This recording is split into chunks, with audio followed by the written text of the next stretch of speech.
Good morning, everybody, and welcome to our final day together.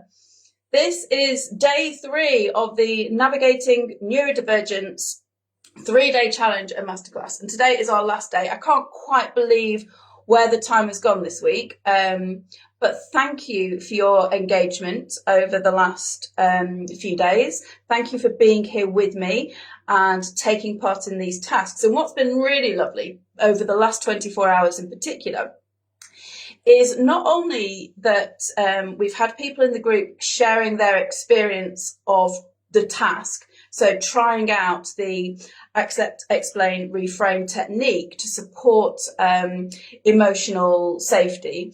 We've been sharing our examples of using that, which has been brilliant, but we've also opened up some really valuable conversations about what is happening when our kids are struggling with these big emotions, and lack of sleep, busy mornings, and so on. These were all themes that came up in our chats in our private group when we were sharing how we had got on with the task yesterday. So as well as sharing those success stories and how we were getting on, just beginning to open up these conversations was really, really wonderful. And I think it really is testament to what a lovely community that we are starting to build here, to show that we can really open up to each other in that way. And not just through me, through each other as well, which is really, really wonderful. And I really appreciate that. So do take a look at the conversations that have been going on underneath each thread, because the way people have been really open about attempting the task each day, and then particularly in the last 24 hours, talking about their context and what it is that makes, like yesterday with the emotional safety issue, what makes that so challenging, and the types of occasion when they are trying to use that accept, explain, reframe technique. And a common theme that came up yesterday and throughout this morning in the chat was that one of the real advantages of this technique that we talked about yesterday is that it slows things down. When you've got that sort of framework to hold on to and you're managing that escalating, like, emotional situation, holding on to that framework really slows things down. So it was brilliant to see everybody's feedback on that in the group yesterday. So thank you so much for your engagement. And I can't quite believe that we are at our last day. So morning, Joanne, morning, Natasha. I can see people coming into the group now, which is brilliant. Now, it's the same drill as yesterday. Today, we're just going to wait for a few minutes for the live to fill up, because it just takes a little bit of time for the notifications to go out that we've gone live. So I'm just going to give everyone a few moments. Do say hello in the comments, because sometimes I can see when some people join, but not everybody. Sometimes there are too many names, and it's not until I finish the live and I go back and look afterwards and I say, oh, so-and-so is here, and oh, so-and-so from South Africa was here again. And I don't always see your name come up. But if you give me a hello and a wave in the comments, I know that you've been here, and that's really nice to know. So just a minute or two whilst people come in. Whilst we're doing that, and you're all saying your hellos, oh, Kylie, hello from Australia. Amazing. Really good to see you here. Whilst you're all saying hello to each other in the comments, I'm just going to tell you a bit about the masterclass tonight, which is what pulls all of this together. This is the really exciting part this evening. And it's going to show how all of our work over the last 3 days links together, because all the tasks that we've done together, these little talks and little tasks, aren't kind of standalone. You will see tonight how they all fit together and build on each other. But beyond that, we're going to go much deeper. It's going to be done on a live video link so that I can share slides and we can dive deeper into these connections and make deeper insights. We're going to look at masking, and we're going to look at mental health and how all of this fits together to create a really strong foundation for the more practical strategies that I've talked about around executive function, emotional regulation, because we need this foundation first. So that will all be at the masterclass tonight, live video link. So it's not going to be a live in Facebook because I want to be able to share slides. I will upload a link to the live video link in our Facebook group later on today. I didn't want to upload it now because some people might try and join instead of doing the live. So that's the masterclass this evening. Good to see more people joining. Oh yes, the prizes will be announced at the masterclass tonight as well. So that's where we will announce all of those. Okay, it's now 10:05. So I'm going to get started on day 3, our final talk and task. And we're going to be building on our work from the last 2 days today. So building on this idea of building a really confident neurodivergent identity. And the topic for today is all around the pitfalls of praise. And we're going to talk specifically about how we need to praise our neurodivergent children and teens in a slightly different way because of the way they see and interpret the world. And this is probably our trickiest session conceptually. They've kind of got easier to kind of get your head around, got harder with each day. So this is probably our most challenging conceptually, but part of what we're wanting to achieve over the next 3 days is really challenging long-held and well-ingrained practices around how we're supposed to support children. Because we do so much just automatically because that's the way we were raised and that's the way it's always been done. This is our opportunity to press pause and really challenge ourselves on whether or not it's always the right approach to be taking. So this is probably the most challenging so far.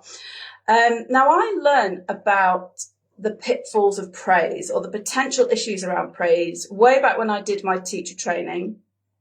And I have to be honest, I did not buy into what I'm going to tell you to begin with. I thought it was a load of nonsense, to be honest, because surely there cannot be anything wrong with praising children. And it wasn't until I became a parent, and particularly once I'd realised, I was parenting neurodivergent children and they may well need a different approach, that it did begin to make sense. So do bear with me because it might sound counterintuitive, but there is good reason for being very careful with praise. So there are 2 problems that I'm going to talk about with the traditional view of praise. The first problem is all around psychology, the psychology of praise, and the second is much more practical. And I will put up a slide onto our Facebook group once we finish this talk that summarises this so that you don't need to be frantically taking notes.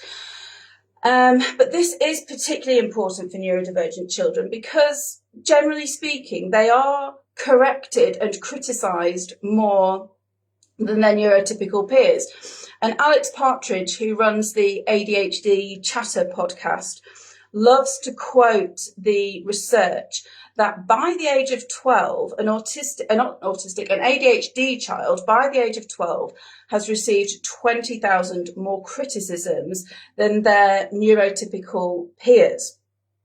So in the face of all that criticism, of course we want to build our children up. Of course we want to support them and make them feel good about themselves. But we do need to think carefully about how we do that.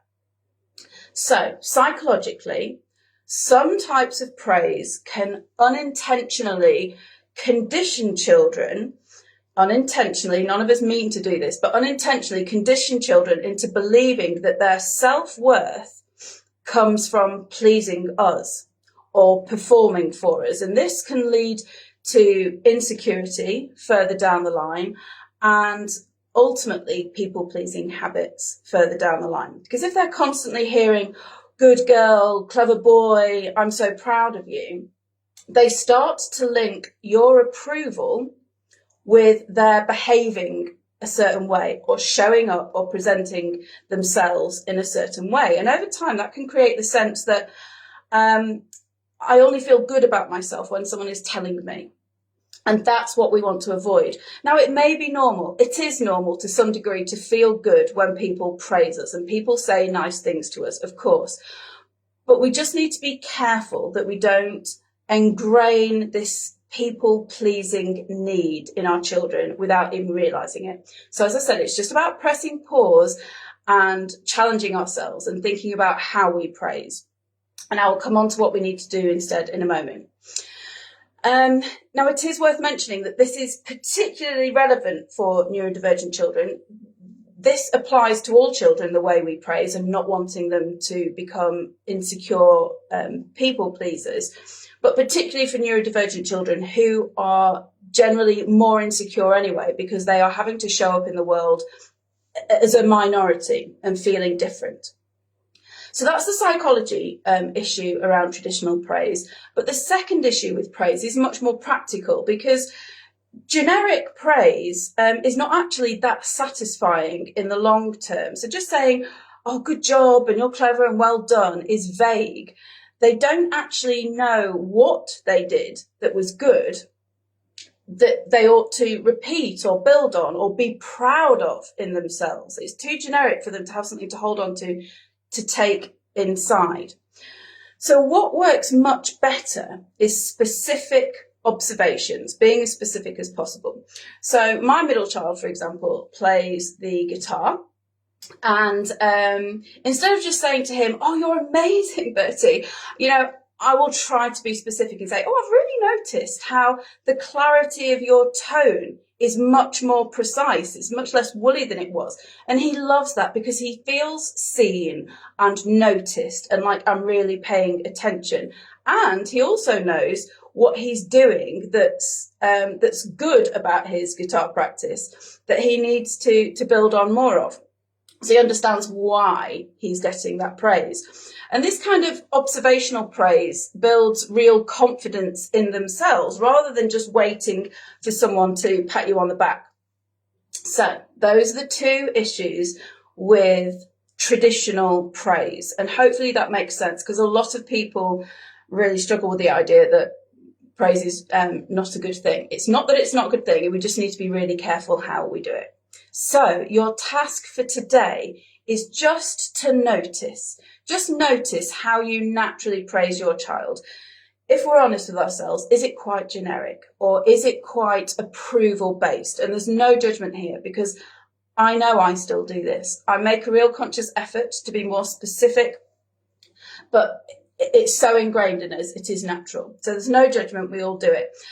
But I've really tried for us all to take us on a journey this week of challenging these really ingrained practices and pull at those threads of deeply ingrained parenting practice and make us rethink how we are doing things, how we are parenting our neurodivergent children. So this is just an opportunity to pause and think about the way that we're doing things, just like the last couple of days.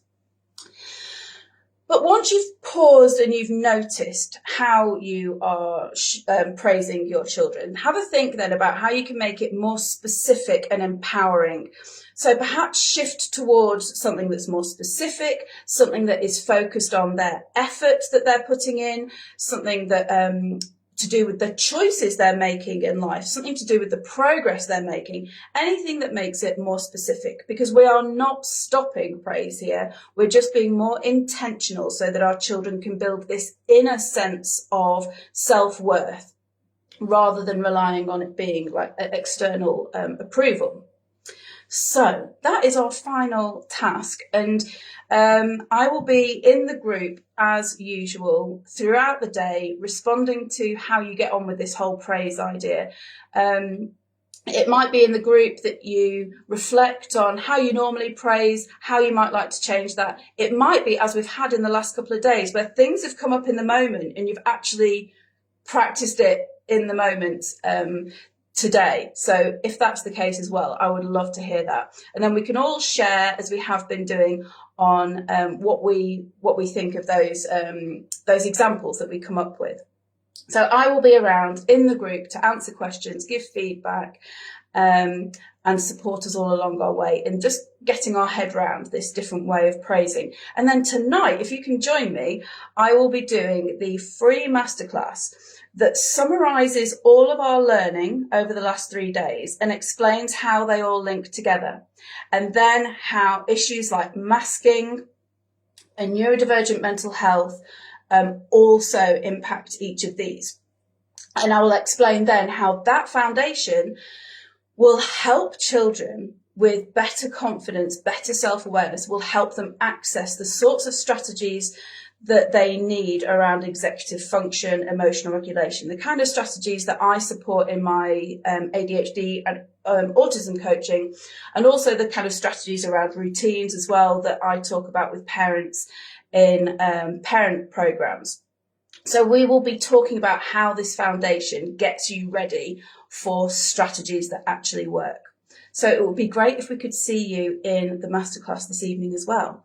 But for now, let's just have a think about praise, how we praise children, and thinking about the fact that there are these two issues, psychologically and practically, with the traditional form of praise and how we might tweak it. I hope that's been useful. I'm really looking forward to more conversation in the group, and I will look forward to seeing you all later. Thanks for your time, everybody.